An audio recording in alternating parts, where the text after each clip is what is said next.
So I've got a story to tell you. Tell me.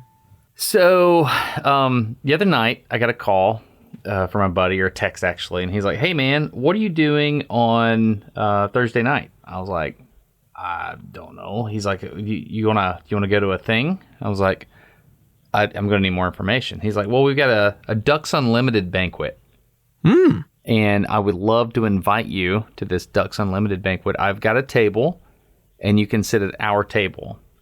I mean, you hear that, what do you think? Like, what does that sound like to you? Okay, I'm going to go with dead honest. It sounds maybe not great. It sounds like somebody paid a lot of money for a fundraising event, and like I will be asked for money for ducks at the event. And possibly served duck. What do you mean you'd be asked for money for ducks? What do you mean by that? Well, it's clearly a fundraising event, right? And one of the ways that you raise the funds for it is that you have very expensive tables. And then the people who are members of the thing, they invite other people who might be willing to be a little bit philanthropic. And then the second way you raise money is at the event. You're like, hey, it's for a good cause. We're supporting ducks. There's a lot of ducks out there that are on hard times. Yeah, right. You know, ducks that have gone through a lot of turmoil, and we're doing what we can to pitch in and help the ducks. Here are some photographs of sad ducks and some Sarah McLachlan music. Now we're going to send the plate around if you want to kick in on the ducks. Also, we're serving roast duck. That is what I would expect. Okay, so you had a much better idea of what might happen than I did. I had no idea. What I can tell you... What did you think would happen? Well, I don't know. I mean, I was like, Ducks Unlimited banquet. That sounds like a bunch of like dudes sitting around wearing camo, spitting tobacco or something, you know? And with dogs. Oh. They got their dogs and stuff. What did you think would happen at the event? What would be the program in your mind? What did you anticipate? I had no idea. This is how clueless I was. I said, well, can my wife come? Like, is it okay if, like, am I bringing a +1? What is this? I don't understand. He's like, oh, yeah, my wife's going. Yeah, just bring your wife. It's like, great. Huh. So then what do you wear? What do you wear? You anticipated my next question. Did you ask, what should I wear? Well, my first question is, what do you think you should wear to an event like this? It's a fancy fundraiser, man. Like, again, I'm picturing a program, and the program is going to have an MC who gets up and is like, hey, welcome to the thing. We're so glad that you're all here, and thanks for supporting the ducks. Here's what we're going to be doing tonight, and then here's a few jokes, and everybody's laughing, having a good time. And they talk about the program. They do a presentation. They tell you a little bit about the numbers, some of which are concerning regarding ducks, but also some positive numbers, like here's what duck hunting does. And this is how conservation is born out of duck hunting. And now we're going to have the keynote speaker, Brian Duckman, who is the most like a duck celebrity, is going to show up here. Yeah. And he is going to wow us with his duck celebrity. He's going to have some stories and some anecdotes. He's going to have us all laughing, but he's also going to give us some real important things to think about. And in the end, we're all going to open up our wallets and kick in to support ducks. What do you wear to that? Well, if there's a fundraising element, I think the shirt is collared and probably tucked in. But you invited me to a very meaningful banquet. I was on a road trip without clothes to wear, and I dressed like a lumberjack from the West at your very meaningful event there in Northern Alabama. And I looked way out of place, but it was the nicest clothes I owned on 12 hours notice, and I may never forget how out of place I felt there. So you're asking the right question. Well, to be clear, that event was the Martin Luther King Jr. breakfast. And what if we just left it was an event instead of making it seem like I dishonored the memory of Dr. King? Well, it's important that you bring that specific venue up. Do you remember where we were for that specific event?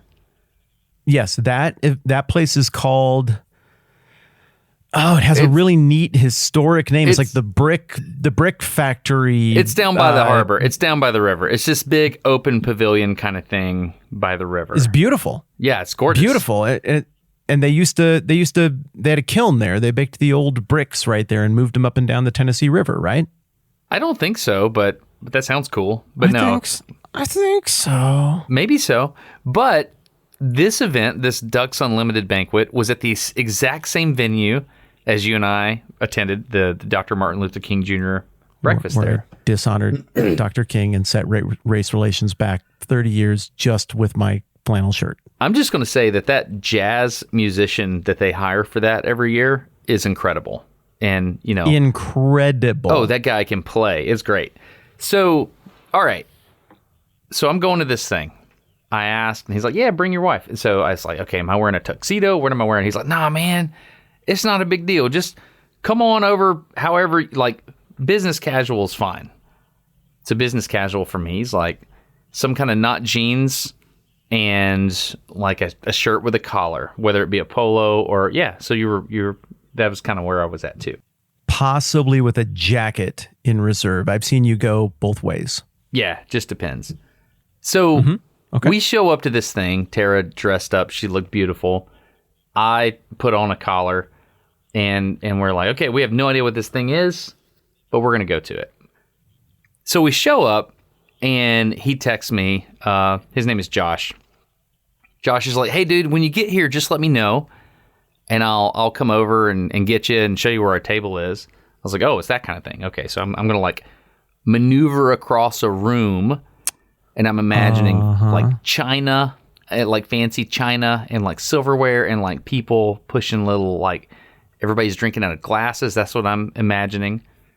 No, that wasn't it. It wasn't that at all. So I show up, and like first contact, you walk in and you're seeing a lot of camo, but it's not like the camo I wear.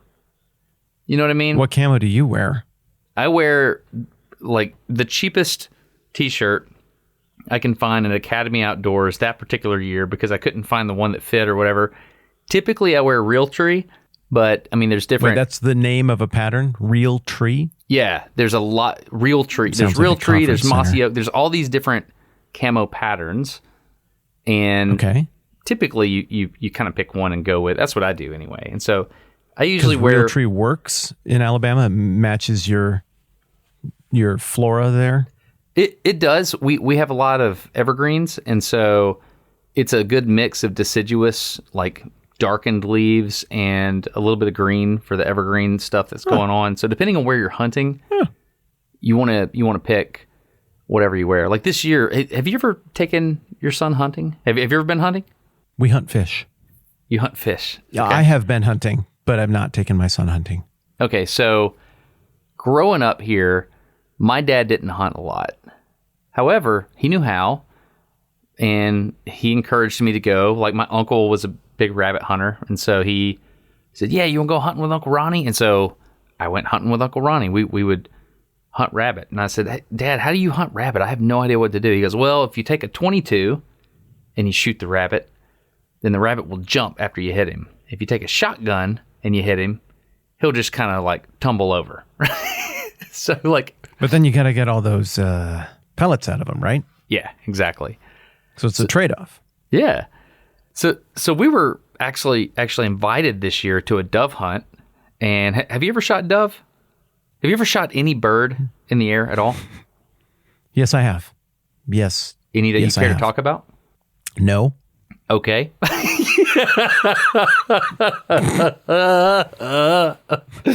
Oh, that's funny. Okay.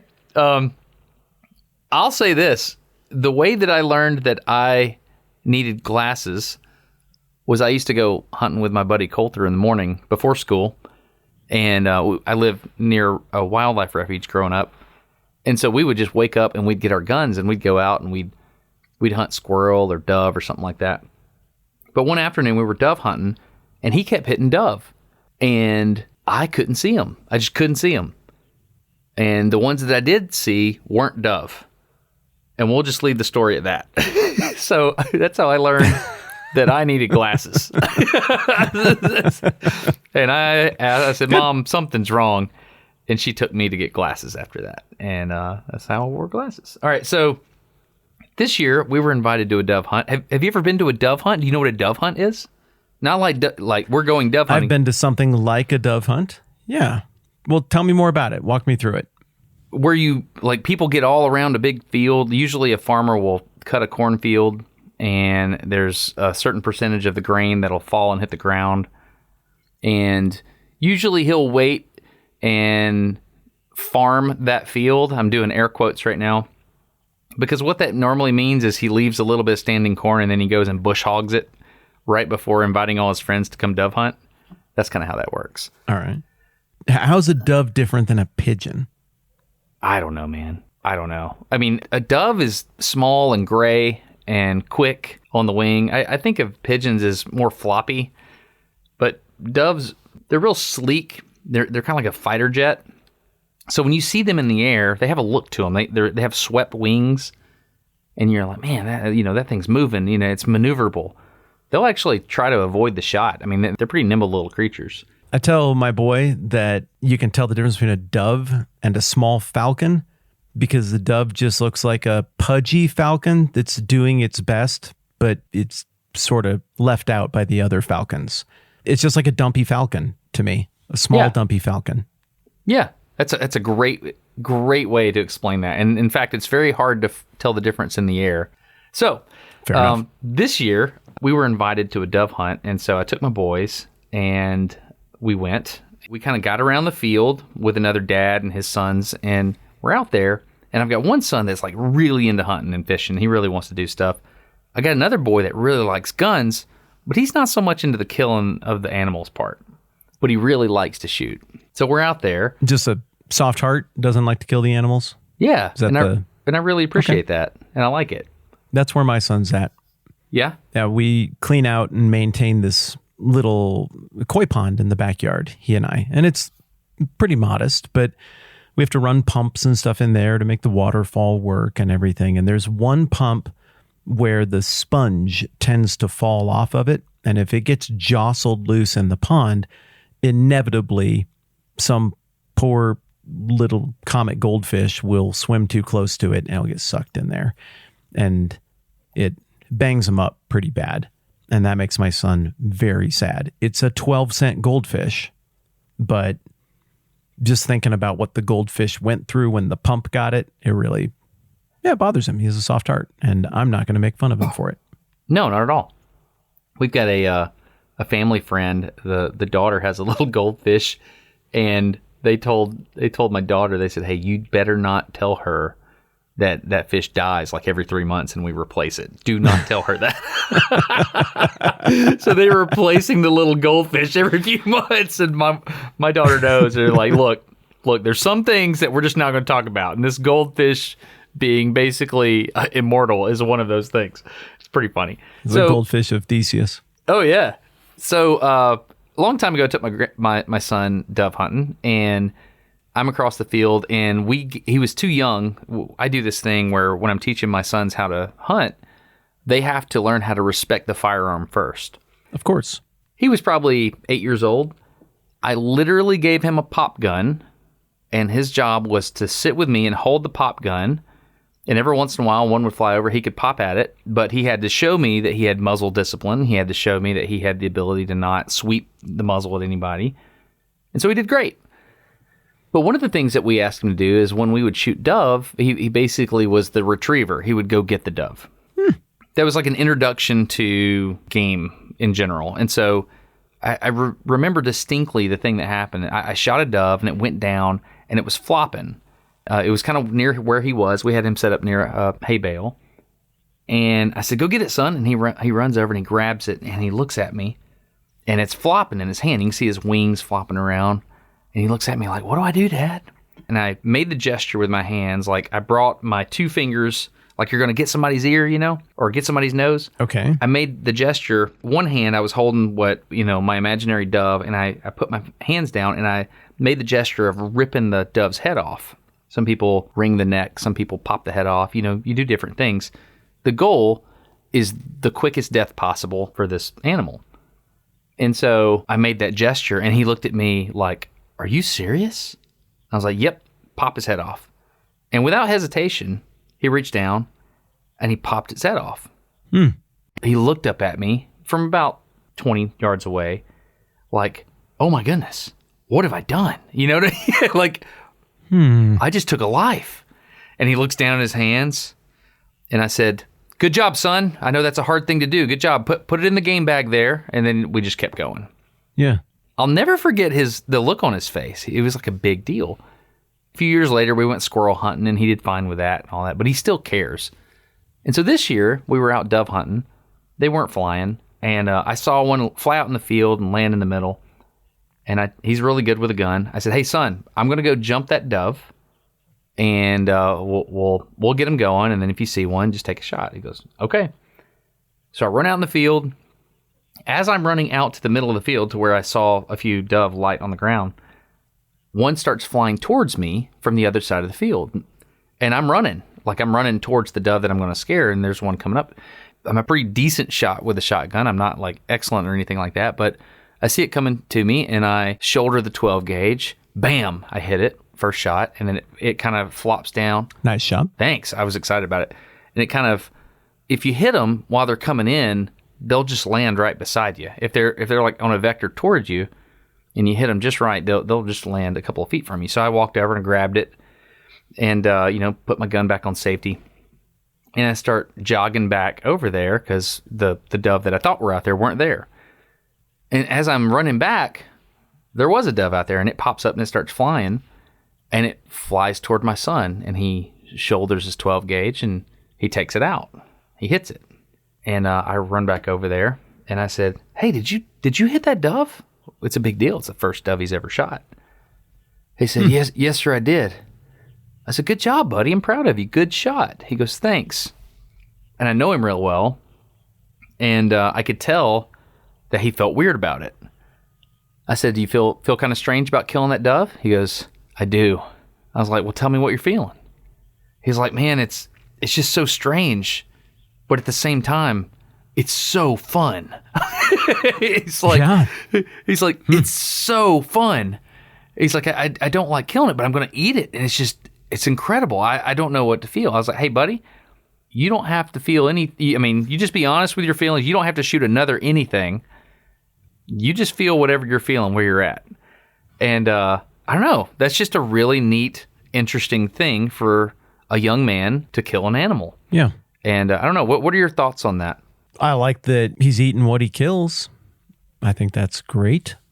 And I think that the technologically induced insulation that we have from where our food comes from makes that abnormally difficult. I don't think there are a lot of kids 100 years ago, 200 years ago, who would have balked at that very long. I think they just would have been so familiar with death-eating life from the very beginning of their existence that it wouldn't give them pause. I don't say that to mean that I think we're soft or weak or that there's anything wrong with, I mean, there's everything right with feeling something about that, but it's sort of a byproduct of living in a very unusual, unprecedented time in modern history. Our food comes from weird places, but that right there, I mean, that's how it's been done for most of time. You go out and get the thing that you're going to eat, and then you eat it. And that creates a pretty special relationship between the eater/hunter and the animal and the land and nature and all of that. What have you eaten? Given him that experience. What game have I eaten? What game have you killed and eaten? Oh, that I've killed myself? Yeah. Fish.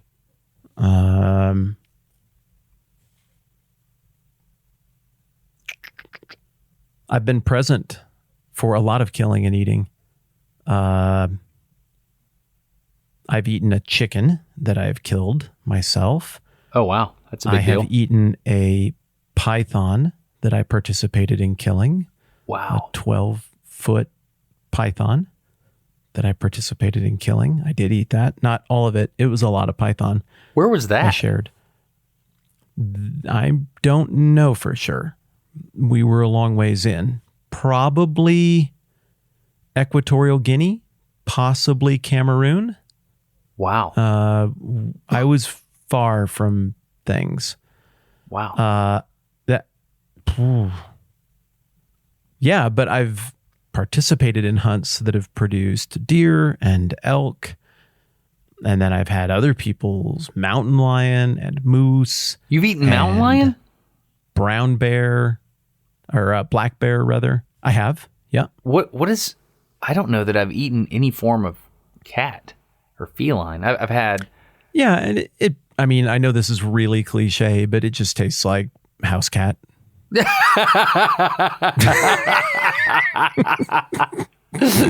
Yeah, I mean, it's kind of like panda.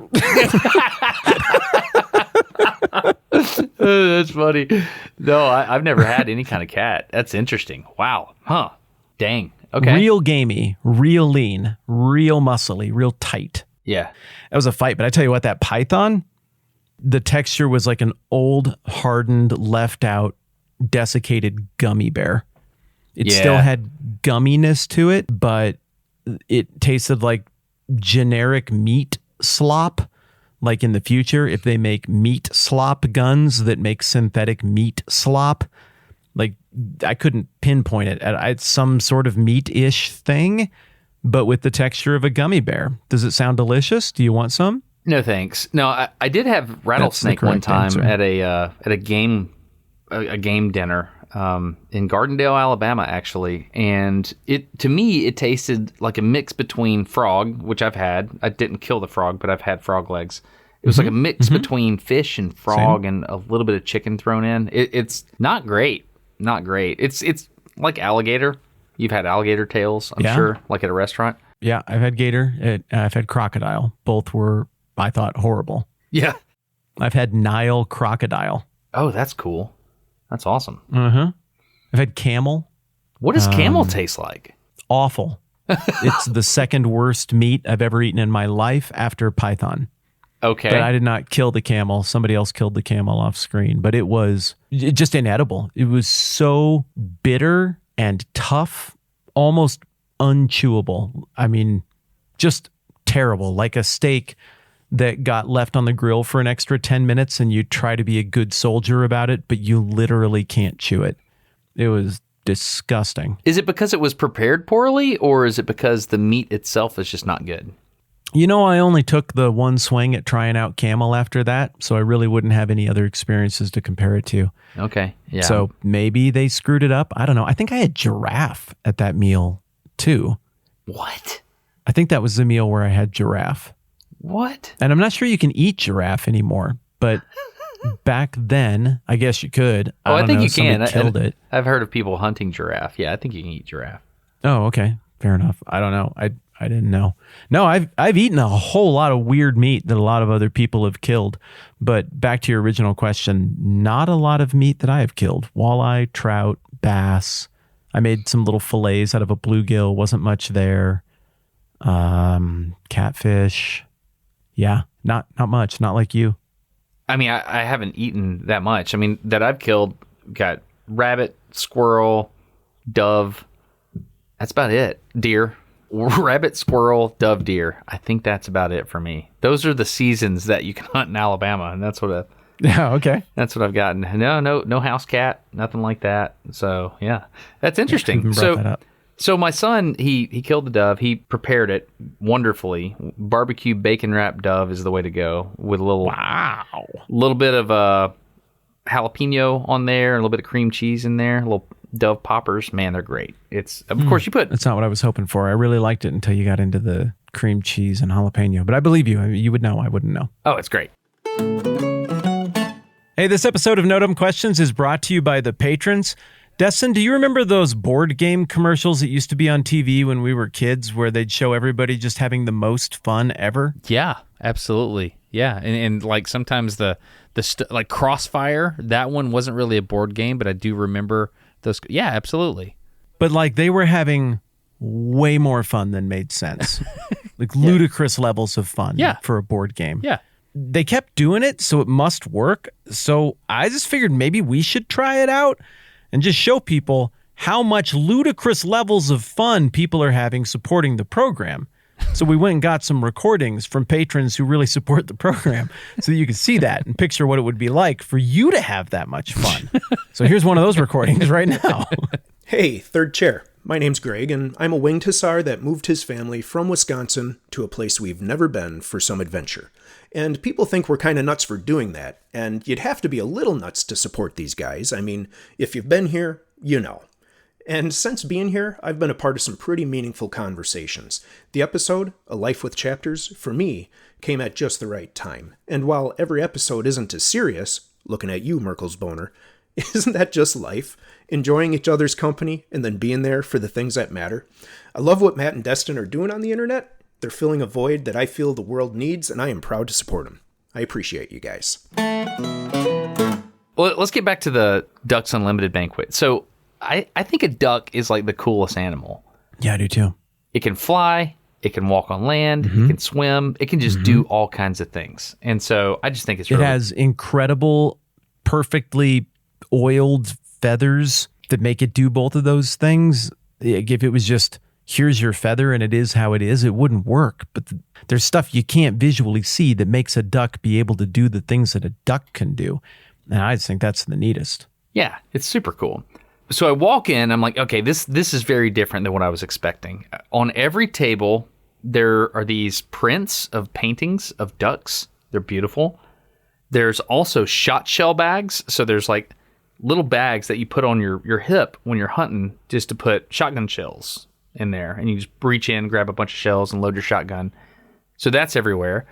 And everybody's walking around, and I'm looking around the perimeter of the room, and there's just like racks of guns and neon signs, and there's a table with like a bunch of bourbon, and I'm looking over here and there's like custom made knives, and in front of every table there's these big, I don't know what you call it, like laundry baskets. In front of every single table there's these big laundry baskets, and I look at Tara, I'm like, what the heck have we gotten into? What is this? I have no idea what's going on. And so I go over to my buddy Josh. He's like, hey, man, cups on the table. Just get whatever you want. And, that's included with the table. So just go up to the bar there. They any kind of drink you want. And then over here, we'll eat here in a minute. But, this is the fundraiser part. And I'm like, what's a fundraiser? I mean, well, like, what are we doing? I don't get it. I don't get it. He's like, well, yeah, you can buy all this stuff is being raffled. They had all kinds of stuff, dude. They had like speakers, and they had a Pepsi was raffling off a vending machine, and they had like some of the most legit shotguns I've ever seen, like Benelli's, and like super blacked out, like carbon fiber barrel, like super awesome shotguns. And so I'm like, holy moly, look at all this stuff. So we're walking around the room, and I'm like, how does this work? And my buddy's like, okay, here's the deal. So Ducks Unlimited is a nonprofit. Our goal is to promote wetlands and this, sportsmen, outdoorsmen are usually, it seems like they're the people that want to kill the animals, but they're the reason why all the good animals exist. Have you experienced this in your neck of the woods? Yes, absolutely. And if that element isn't there, it kind of doesn't work. Now, I'm overstating that. There are exceptions because people don't hunt in Costa Rica. They don't hunt all of the amazing wildlife they have there, and there's a huge impulse toward preservation, but there's also a huge economic impulse toward preservation. There, you can use the money generated by people who want to see cloud forest, which is a very rare biome, to fund the whole country practically. But yeah, in sub-Saharan Africa, in the American West, it's the people who hunt who want the animals to proliferate and thrive. And so in South Dakota, for example, the money that goes into your annual fishing permit and everything, something that, in principle, I'd rather not do. I'd rather there be an obvious free market solution for the proliferation of trout in the Black Hills. But we got a system, and it's state run, and I'm for it. And the way it works is there's certain restrictions on where I can and cannot fish, what means I can use to fish for fish. And all of these decisions are made by people who professionally analyze fish habitat, how the various species are doing at various elevations, and they try to make decisions to keep everything working. It doesn't always work out. I mean, anybody can make mistakes, but generally speaking, there's a lot more trout in South Dakota because of the people who fish for trout and pay good money every year to have the privilege of fishing for trout. That is the ideal way that it works out. Yeah. There's an organization I used to check out. It was called QDMA, Quality Deer Management Association. And these people would do all kinds of stuff to promote antler growth in deer. And they were checking out the genetics, and they were funding research to make sure, like, all this stuff was working out good. I think, the chronic wasting disease that we talked about, they're all on top of that. And so I was expecting... Well, and how much would it cost to send out an army of state-employed hunters to go and cull a certain type of deer from an overly bloated deer population that is carrying a certain type of disease? There's not enough money to do that. But instead, if you're smart and you're one of these organizations, you can collect money from people who want to shoot those deer anyway to solve a problem in the deer population that would kill that entire deer population. But instead, you get more money for conservation by having the hunters go and do the work for you, and you don't have to pay them. It's a pretty good deal. Yeah, it's pretty sweet. So Tara and I talked about it, and we're like, how does this work? How do you do the raffle? And they said, well, you pay X amount of dollars, and you get this book of raffle tickets. And there are 3 different colors of raffle tickets. There's red ones, there's white ones, and there's green ones. No, blue ones, excuse me, red, white, and blue. And you go to these little laundry baskets in front of all the different things. You bought a book of these tickets. And so it's got your number on it. And so you just drop your raffle tickets in whatever laundry basket you want. And there's a couple of other weird things that you can do too. You can pay extra money to do the vending machine raffle or the super special shotgun raffle, or they had 50 bottles of this special bourbon on this table. You could pay extra money to put a raffle in for that and all this kind of stuff. And so we're looking around that. So we're like, okay, he invited us here. Obviously, he's done so much for us and he thought we would enjoy this. I think just kind of in solidarity, we should buy a book of raffle tickets so that we can participate. Is that something you normally do? Maybe. It just depends. In this case, no, it was above and beyond. And so we were like, hey, is this tax deductible? They're like, yeah, this is tax deductible. Like, okay, that's great. And so, no, it wasn't. But I was there with my wife and I was like, this would be fun. We can kind of come here and just visit and eat the barbecue they're going to give us, or we could participate. And when we participate, it would just kind of take the whole thing to a whole new level. And so we're like, let's just participate. Let's buy a little book of raffle tickets. Let's split them up. She goes and drops them all on these other things. And I'm going to go drop them, obviously, at the shotguns. And so we just decided to be fun. There was a couple of guys there that we knew. My son's baseball coach was there with his organization, and they were doing one of the special raffles. So we bought a little special raffle ticket from him, just kind of in the community, and you're participating. Does that make sense? Yeah, it does. I was raised in such a way that all gambling was forbidden. Oh, yeah? Raffle counts as a form of gambling. We will donate to your thing, but we won't participate in the raffle. Really? To make a point. I no longer hold that conviction, but that was very much, and same for my wife's family, just very much big time no-no. You are tacitly approving of something that destroys people's lives. And to that point, I agree. I think I'm not a huge fan of gambling still to this day. Maybe I wouldn't be a total prohibitionist on it or anything, but yeah, that wrecks people's lives. That's something you got to be really, really careful with. But I think this is totally different. I mean, you're doing the tax deduction either way. You're making a donation either way. This is kind of one of those things where it makes the whole cycle go round. If other people are like, well, we will donate some of our items that we'd like influential people, like the kind of people who would come to this sort of event, to have in their hands anyway. It raises money for a good cause, and this all self-feeds. So, no, I get it. I think I'd be participating in that raffle as well. I bet $100 I could make you gamble at that thing. I bet $100 I could make you do that.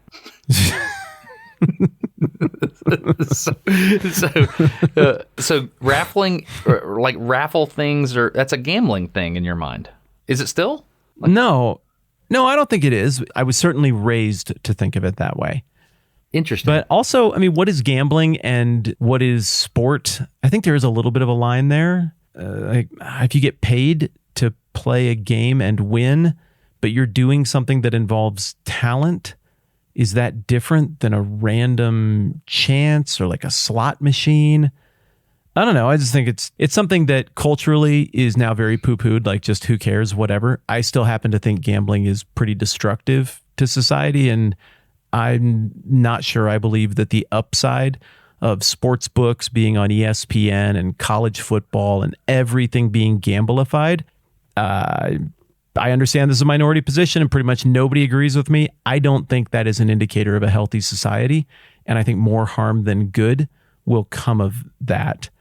So do I want gambling to be allowed? Yes. I don't know. I just don't want to bother people, but do I think it's the best idea for most people? No, I don't think it does. I think it hurts people. Okay, now this is interesting. I didn't anticipate the conversation going here because every time the education lottery has come up in Alabama, I voted against it personally. Georgia does it and other states do it. So basically, it's a lottery, right? And so Powerball or whatever it is, they say, okay, well, here's what we're going to do. We're going to have a lottery, and all the money that we make is going to go to education. At least that's what they say. Who knows? I've had family members in different states that have actually benefited from that and been able to go to college because of it on scholarship. However, I thought you meant they won the lottery. I was like, holy no, crap, no, man, not at that's all. amazing. No, not at all. They basically got the education scholarship because they maintained a certain GPA up to a certain point. I think at some point they lost it. But still, I vote against it. And the reason I vote against it is because I feel like it's a tax on the poor. I agree, but spell it out. The person that's most likely to buy the most lottery tickets is someone who really wants, like the idea of winning millions of dollars is incredibly appealing. And so you end up taking that person's money. To be clear, that is also appealing to me. Oh, it's clear to me too, but that'd be super. I'd love to. But there's this like element of despair that it preys on and how that works. Agreed. Yeah. And so now look, I have no data to back this up. This is just, I'm going on feelings here, which is dangerous, but I feel like the lottery preys on the lower socioeconomic class. That's my opinion. I think so too. Yeah, it holds out the promise of something that could deliver you from a difficult situation. And that promise then gets weaponized against the dreamer and the hoper to actually crush the possibility of a more reliable way out of that situation. Yeah. Yeah. This feels totally different to me.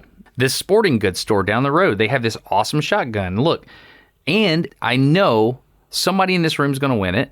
Like somebody here is going to win it. In order to win it, they have to put in money to do it. It feels different. Would you agree that's different? Yes, I would agree that that is different. Look, I don't want to throw my mom and dad under the bus. I don't want to throw my grandparents under the bus. Well, my grandparents were more willing to do a scratch-off ticket here and there.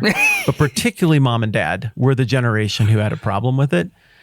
And I don't want to throw them under the bus and be like, their ideas are outmoded and they are dumb. They raised me. They were and continue to be very good parents.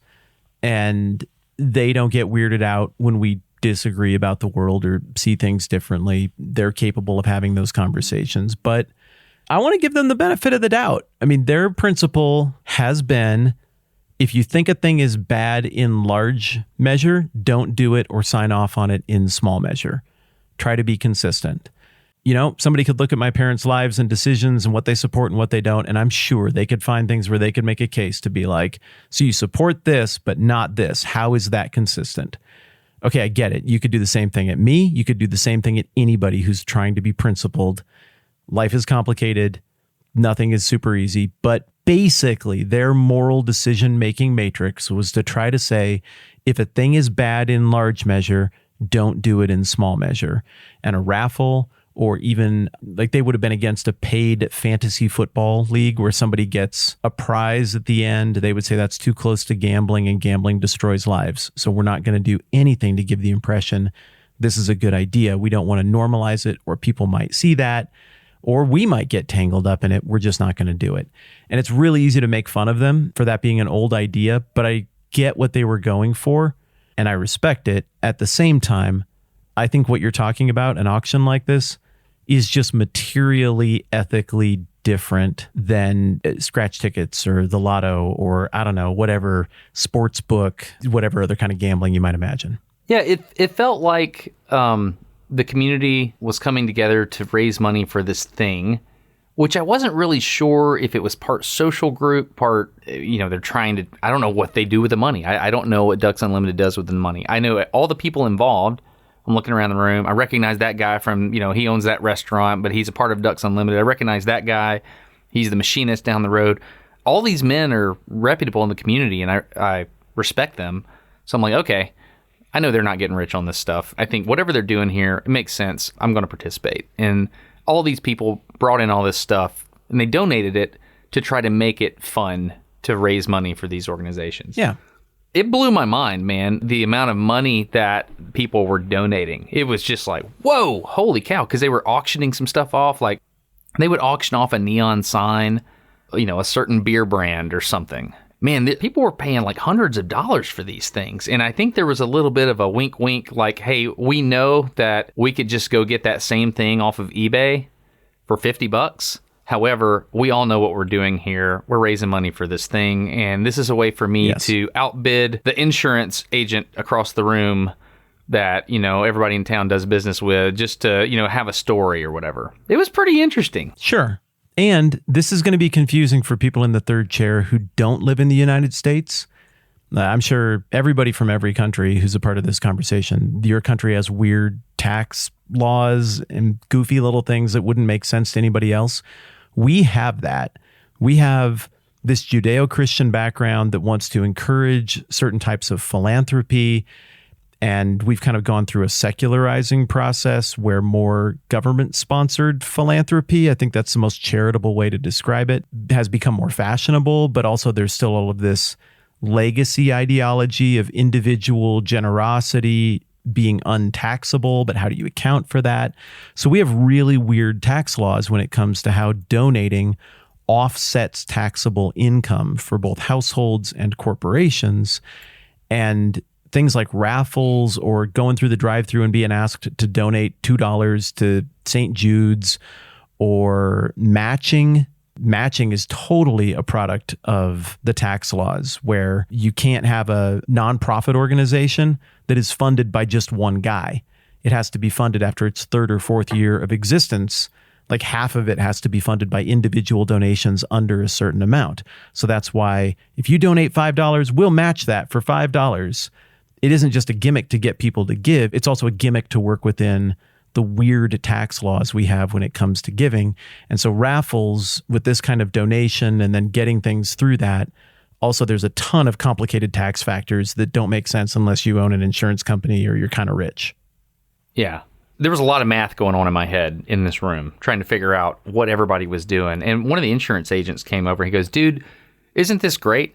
I was like, what do you mean? And my wife and I were talking to him. He's like, here's how it works. He goes, I have figured out my son wants a shotgun. And I figured out if I do blah, blah, blah, then I can donate here. And then I end up getting a shotgun because it was donated by that guy over there. And then blah, blah, blah. And it works out and I get a tax donation. And it was just a lot of math. Yeah. It was very, very interesting, but it was a good vibe in the room. Yeah.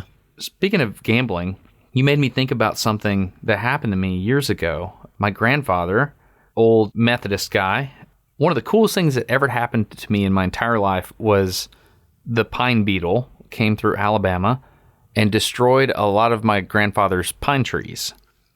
And that's disappointing. Just a few years before he passed away, he had all those trees that were dying. He had them cut for pulpwood. And he sold the pulpwood.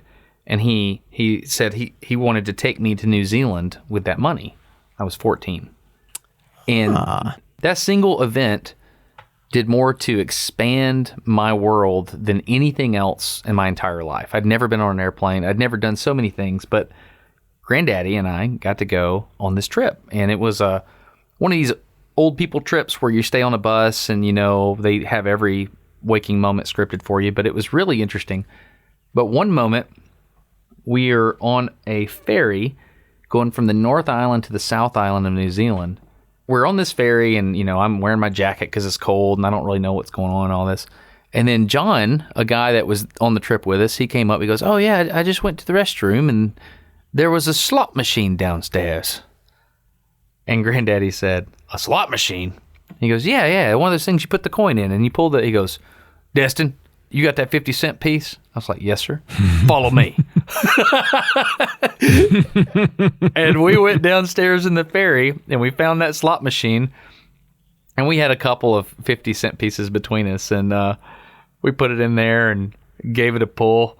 And I was like, what's happening? This is magic. This is what you see on TV, And we gave that thing a pull. And then we promptly lost our 50-cent pieces. And he goes, well, that was that. And then we go back upstairs. But I'll never forget the mischievous feeling with Granddaddy going down there like, hey, let's go do this thing. It's like, I've never smoked, but it felt like smoking in the boys' room, hiding from the, you know what I mean?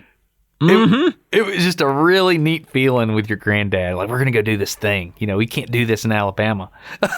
But because of maritime law, we're able to do it here. It was so fun, dude. I gambled one time. What'd you do? I went to Vegas. Well, I lived in Vegas. But I went back. I was visiting my buddy Shelby, Nikolai Volkov from the hit film The Drug Stopper. Oh, yeah, I know Shelby. And he's like, let's go. We're going to go eat at GVR, Green Valley Ranch. That's what they call it. There's a cool theater there. And there's this nifty little fake downtown area.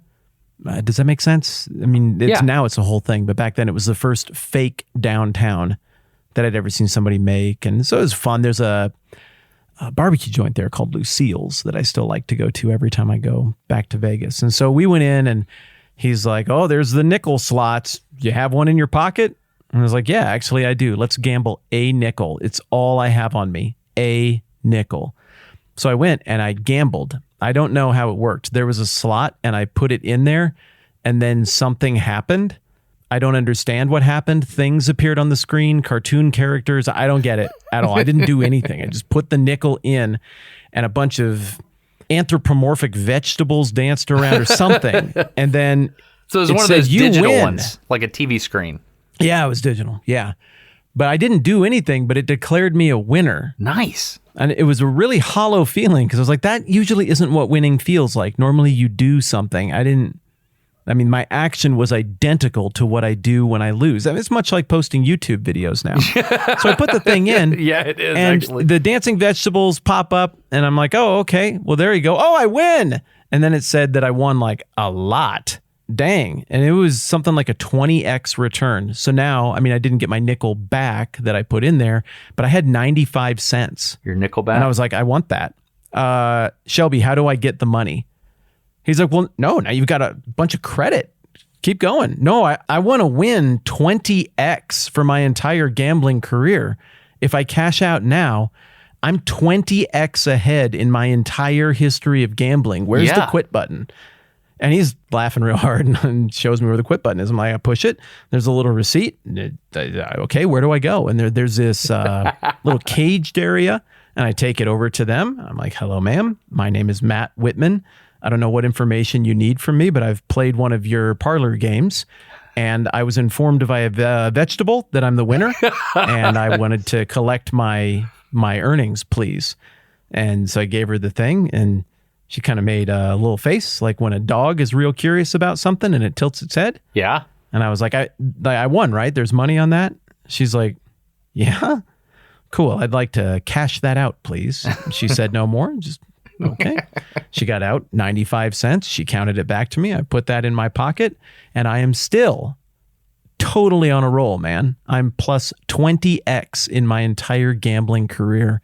I'm very All I have proud to do of to you. keep it there is never gamble again. I'm proud of you, dude. Seriously, who has had a better career than that? I bet you won't gamble again. I bet I will not gamble again, and I bet that doesn't count. That's pretty funny. Terms were not set. That's awesome.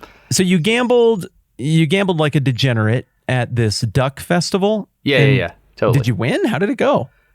So they started with an auction. They had all this stuff up front, and they were auctioning off. And one of the guys said, yeah, this is what stuff I do, because if you buy the book and you get your raffle tickets, then you don't know if you're going to win. But if you just like bid on the auction, you know you're going to win. I was like, man, that guy's smarter than me. And so he got like a shotgun or something, and they were auctioning off all this stuff, and they got through all the auction stuff, and then they started going to the tables. And the way it works is they had all I'm so sorry. I got to take you back to the auction to make sure I understand. Is the auction a silent auction? Are you writing down your bid on a sheet? Or is there actually a guy up there talking fast? Dude, it was both. It was everything. They had figured out a way to do a silent auction, a live auction, and a raffle, and like special raffles. They had done everything. Was the auctioneer any good? No, he wasn't that great. He was a nice guy. That's but it was, he's not what I'm looking for in an auctioneer. Way better than I would be. I can't think fast enough in an auction. I mean, I can. The only way I can do it is I have to be like, my number is this. I will raise my hand until that number, and then I'll put my hand down. But I can't get into it in the moment because I always end up losing. You ever heard of Sand Mountain, Alabama? No. It's like where all the meth is in Alabama. Like legit. That's just the one place in Alabama where it is, huh? It's like where all the meth is. And so anyway, it's a beautiful area. It's a beautiful country, but for some reason, there's a lot of methamphetamine use in that area of the state. Right. There's an auction every weekend there. And my son had a ball game up in that area one time. And on the way home, we passed the auction. Hey, let's go buy something. And we won some tennis balls or whatever. It was crazy. It's like all the stuff that they just bought a truck and they're just auctioning everything out of the truck. Anyway. Wait, so is the stuff that you're buying, is it a police auction? The stuff that they claimed from people who are going to jail forever for meth? I have no and idea. Now they're auctioning stuff off to cover their arresting costs? I just know it's really weird stuff. It'll be like they'll pull out a weed eater and then they'll pull out like a gross of tennis balls. Just all kinds of strange stuff. So I have no idea how it works, but it is actually quite enjoyable. It's enjoyable. So you called me when you were leaving Sand Mountain, Alabama, after you had just won those tennis balls. I did, didn't I? You were really proud of it. We were like, we went to an auction. Guess what we got? I'm like, I have no idea. You were like, a container of tennis balls. And I was like, oh. Okay. And then you were like, gotta go. And that was it. Yeah, that sounds about right. Sounds like Sand Mountain. Yep, top-notch phone call. That's pretty much what we do. Yep. So they do the auction first. We don't bid on anything. The people that like point at you when you bid, they're looking me right in the eye. I'm like, dude, I'm not going to bid on anything. In fact, I'm just like looking at the table so I don't, scratch my nose the wrong way or whatever. Mm-hmm. So they go through that, and then they start calling out the tickets. And there's one lady, she won like 3 shotguns, dude. And there's probably 300 people in the room, and they're just going. And there's the big thing we wanted to win that we were hoping for. We bought some of the other little, tangential tickets. But the really big thing we wanted was the e-bike. There's a bicycle, an e-bike, and we really wanted that. Sure. They're going through all the things. They do the ladies' table first. They have like 9mm that are like pink. They're raffling those off. They did that. Tara didn't win anything there. We did the kids' table. We didn't win anything there. We didn't get any of the silent auction stuff. They started doing the shotguns. I had put like all of the tickets in the shotgun thing. There was also I'm not sure if it was a 30-30, but it was a lever action. So basically the way it works is there's 4 rifles, or like 2 rifles, 2 shotguns. And if you put your raffle tickets in that thing, then they put all the tickets in one big basket. And then they start drawing out. And the first person gets to pick whichever one of those 4 rifles they want. As it should be. Yeah. And then the second person that wins gets to pick. And it's like they keep going. And I'm sitting there. I'm like, dude, if we win, well, like, which one should I get? And he's like, dude, you understand that rifle, that second one down, you realize that's a $3,000 gun, don't you? I was like, are you serious? I would have went for the top one. He's like, no, that's not the one to get. I was like, oh, okay. So I'm paying attention, and then they start calling out the number 3, 5, 2, and then he'll pause. He looks around the room. 4. Oh, everybody's like, oh, crap. He's doing that. And it's funny. And you can hear the moan. Oh, yeah. It's funny for the first few times, and then it's not funny anymore. So they go through all that stuff, and Tara and I are looking at our tickets, and we're like, man, this was fun. And the guy that invited us, he's like, hey, man, he's like, I'm sorry you hadn't won anything. It's like, dude, man, this was a blast, man. It was just great to participate and all this stuff. And so they do all this stuff, and we're like, man, this was fun. And then they get to the last couple things, and you know where this is going. They start calling out the weird stuff. And, dude, they get to the vending machine. No. They call out 1, 2, 5, 6, 7, and I look at Tara, and she looks at me. 0. I look at her, and she looks at me, and she grins, and they said 5. We won a vending machine, dude. Oh, wow. From the get-go, I have to imagine there are a lot of people participating in this conversation right now who, from the get-go, like me, were hoping that you would get stuck with a vending machine. Yeah. That is fantastic. Dude, what does it look like? It's not just a vending machine, dude. I'm sending you a picture right now. It is Send me a picture. I'm going to let you describe it. We won. Dude, this is not just a vending machine, dude. This is a brand new, like, it was my... Oh my goodness.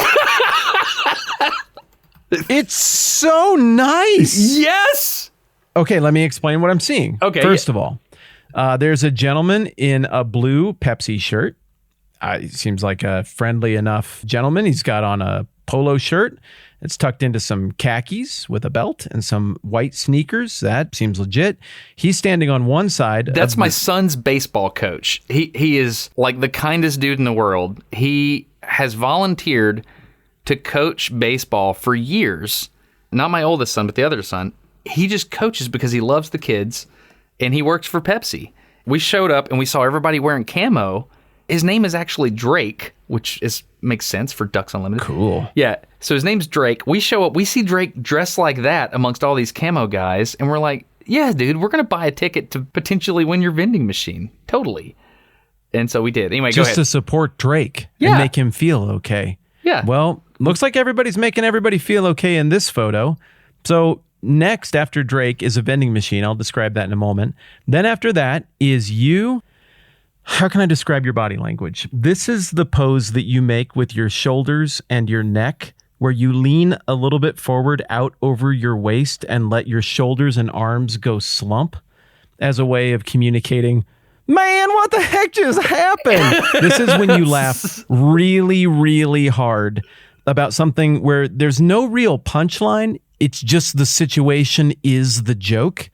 This is what your body language looked like when you were laughing in Costa Rica at your sons for trying to sell crabs to locals for $1. Exactly. It's your I'm just flabbergasted posture. And it's great because your defenses are completely down when you are in this posture, and you have that posture. You're right. You are dressed business casual. There's the polo and the slacks. And there's Tara. And she's got this. You're right. She is dressed up and she looks just lovely. And she's got this devilish grin looking over your shoulder. This thing just happened. And then let's talk about the real hero, the vending machine. Yeah. It's huge. It's not a skinny little vending machine. It's covered in camouflage. I don't know what pattern that is. And across the top, it has in kind of a lightning bolt font, the Mountain Dew logo set against the backdrop of the camouflage. Then down below, I see that it's like maybe some kind of computer vending machine. I mean, it looks like it has an interactive screen. It is very fancy. Then down at the bottom, it has 2 Ducks Unlimited logos on either side of the spit it out spot. And it says, do the do in real big letters. And I know that this is a newer Mountain Dew vending machine because back in the day, Mountain Dew tried really hard to cater to rebellious youth who were going to do extreme sports like snowboarding from a helicopter. But then all of those folks aged and political orientationed out of Mountain Dew. And so then they pivoted their branding to gamers and outdoorsmen. And that is this era, this iteration of Mountain Dew. This is just a sight to behold. I'm staggered by what I'm seeing. What do you see in the middle there, right in the center? To me, that looks like an X with some ducks flying around next to it, but it's behind your handshake, so I'm having trouble. Look at the next picture I sent making you. that out. Yeah. Oh, now you're leaning against it, all casual like. It says Alabama. Oh, it's an Alabama flag. Yeah. Oh, now I get it. It's an Alabama It's an flag. Alabama flag. There are 2 ducks on it. It says do the do, and it's right there proudly in the middle of the device. So I have some I have some information here, dude. This particular vending machine is a Vendo HV3 721. On my way? Yeah, Vendo HV3 721. Just so you know, the capacity of this particular vending machine, if you're doing just cans, 680 cans. If you have a bottle, like if you have it in bottle mode, it can hold 300 bottles. Shipping weight, 660 pounds. Refrigerant uses R134A. That was my number one question. I was like, yeah, but what kind of refrigerant? Yeah, it's got 10 different selections. You can have 10 different types of drink in it. And dude, as I was walking up to show the man my ticket, as I was on my way, people were like, no way, man. Hey, man, I'll give you $1,000 for it right now. How much you want for that thing, man? It's a Ducks Unlimited custom vending machine, and it's cool, dude. It's really, really cool. Are you keeping it? How can you not, right? You could buy a real cool gun with that $1,000. Dude, I looked it up. This thing is worth way more than $1,000. Like 1,100? No, I think I asked him, I was like, hey, how much money does it cost to make one of these things? I think with the custom and all the stuff they got in on this thing, it's like somewhere between $3,000 and $4,000. This thing is so very legit.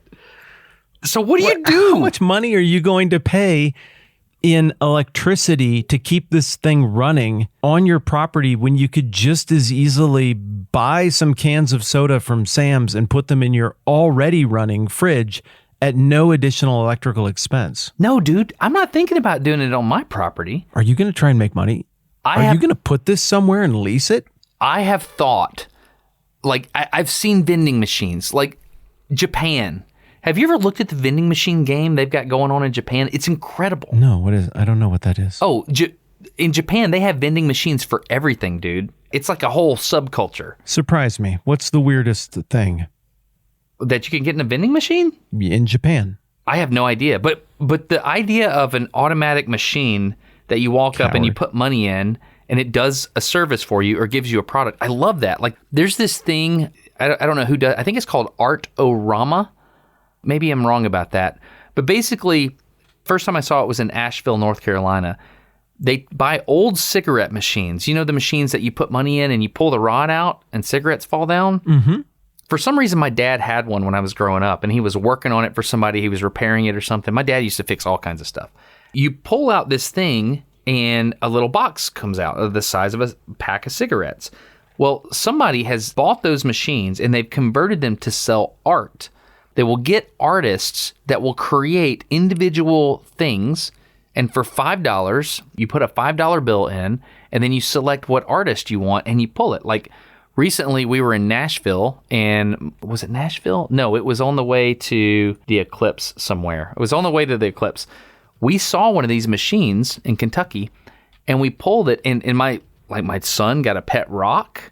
One of my other sons got like this little painting. You know, it's just really neat. These little machines that you can just put stuff in. Yeah, those are called Art-O-Mats. Art-O-Mats? That's it? Yeah, it's an art-o-mat,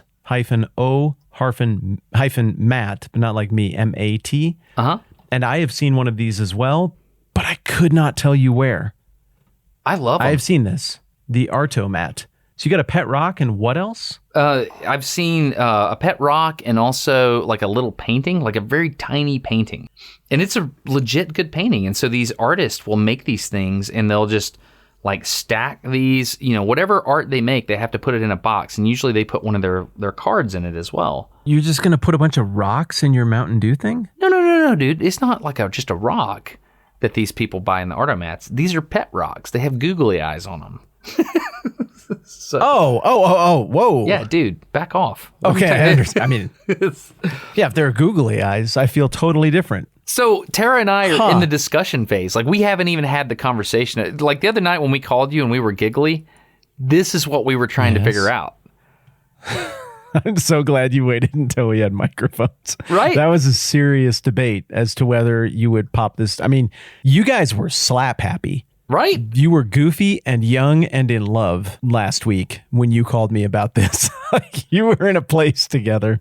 Yeah. And it's because we had bought a raffle ticket to buy a vending, potentially win a vending machine, and we won it on accident. And it's like, oh man, we didn't actually expect it to happen. Yeah, this is the question. I don't think I can put rocks in this thing. I asked Tara. One thing I had considered doing is there's actually it's a camera. It's called a solar can. It's a pinhole camera. Solar can. That's what it is. solarcan.co.uk. Adam's Lab on YouTube. He did a photograph. Basically, it's a Coke can that you sit somewhere and it's got a pinhole in it, and you leave it there for like 6 months, and it'll make a photograph of the sun in the sky over 6 months. It's called the solar can. I saw those pictures. Yeah. Yeah, you and I are both patrons of Adam's Lab. Yeah, we are. Yeah. I thought it'd be really cool to put those in there, but they're kind of expensive. They're like $20, but I don't know if you can do that. But it has to be a can form factor. So what could you do with a vending machine like this? Okay. Well, here's one thing that would be awesome. Throw that out somewhere, like, for example, kind of by where I live. in the Black Hills, there's a little trout stream that comes through. And there are a few places that are just great for trout. And I have often thought, man, for the amount of foot traffic that got, if somebody just had, like in the parking lot, a fly fishing vending machine, because all the things you need for fly fishing are so tiny, just tiny, incredibly lightweight. I would get all of my fly fishing stuff from that vending machine. That would be the best. There's one idea that I've thought of, but you don't really have fly fishing there. I'm looking so at you better not do that. Live bait vending machines. Oh, that's interesting. But it's more like the potato chip style machine. And so like you get worms. That's fun. Yeah, but I don't think you could mix like drinks and that, you know? Yeah. I don't know. I asked him if I could let's program try to think it. of something more practical. I was like, can you program What this about- thing? He goes, yeah, you can program it to do whatever you want. Whatever you want? Maybe not whatever you want, but Okay. Because that opens up some options. If it can do anything, that opens up some options I hadn't considered. I read there was a vending machine somewhere in Alabama that sold ammo. I'm Googling that right now. You can now get gun ammo. Yeah, I at a can tell vending you where machine. else that exists. In the Borderlands video game series. Does it really? It's not exactly a positive. Okay, I'm not going to do that. okay. I'm not going to do that. I wouldn't do that. Yeah. I think there might be some ethical culpability issues you might have to contend with someday. I wouldn't do that. Okay. Uh, I mean, that just tells you Okay. how many possibilities You there could are. get like the best advice. Just ask everybody for the best advice they've ever heard ever. And you can just buy that. It's not like a fortune cookie. It's like legitimately the best advice. And, maybe it's handwritten or something. It comes out, it's in a folded up little sheet of paper and you read it. And it's like the wisdom of generations past, but it's right there. It only costs you 50 cents. Huh. Like, could you buy a jar that's the size of a Coke can so you could put random things in this machine? Like, can you do that? I mean, you might have to put them in empty Coke cans. There's got to be something about that weight and shape. I don't know. You've got the thing. Pull it open. Look at the guts of it.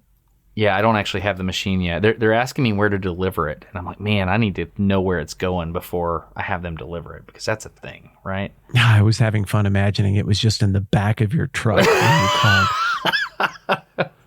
I think if you just cut a hole in the top and dump a bunch of pet rocks in there, it's not going to work. I think that's going to break it. I don't think There's it's got gonna to be work. something about the shape that it's specifically designed to work with. Yeah. I don't know what you put in something of that shape. Yeah. I mean, you could scrub the Mountain Dew logo and have a vending machine with really interesting sodas like that we talked with Dalen about that time, because you can't get stuff like that in a vending machine. Yeah. You could just max it out with weird soda, and you could put weird soda where it says Mountain Dew, and then you get weird soda out of there. I really like the idea of buying these little solar can cameras and putting it in there. I think that's neat. It's like you can get a water, a Mountain Dew, a Gatorade, or a camera. I like the idea of that. That sounds fun. Or ammo, Yeah. or fishing hook, and you don't know which. This was my story. We want a vending machine. It's a custom Ducks Unlimited camouflage vending machine. I just wanted to tell you how that went down because it was unexpected, and sometimes the unexpected things are the most fun in life. So, are you saying I'm a degenerate for gambling? Is that the moral of this story? If that's what you heard, then this conversation has been a win. Nailed it. That's really what I was hoping you would come away with. That's magnificent. You went and did something weird, and then something weird happened, and it was fun and different. And you'll always remember the Mountain Dew vending machine night, and any day where something happens that you remember forever and nobody got hurt is a good day. Yeah, it's great. Because most of the days they just run together, man. They just mush into like one big glob of days. Not Ducks Unlimited Mountain Dew camouflage vending machine day. That one stands out. Yeah. Thank you very much, Ducks Unlimited, for hosting the event that led to this fun little interaction. And if you have any ideas, I would love, like, if you're a patron of the program, patreon.com/nodumbquestions, I would love to know what your ideas are or what I should do with this. And just to reiterate, the specific machine that we're talking about, just so you can kind of see what it... Actually, I'll just put a picture of the machine up on the Patreon page. Is that cool? Perfect. Yeah, we'll do that. It is an HV3, a Vendo HV3 721. That's the style of this thing. It's a real deal, man. Thanks for letting me tell the story. But whatever you put in it, whatever product it ultimately is, if this becomes a public vending machine, I assure you that I will make use of it. I want to be a part of the story. So I'm voting for you to put it out somewhere and let me use the thing. Oh man, there's so many. Like, I wonder if there's somewhere in Huntsville that like they would let me set it up and put things. Like I could put it under the rocket or something. Like there's something here, dude. There's something that we can do with this. I don't even know how that works. Do you rent land? We just need the idea. I don't know how it works. Okay, cool. Got to figure all this out. Soliciting ideas. Thank you very much.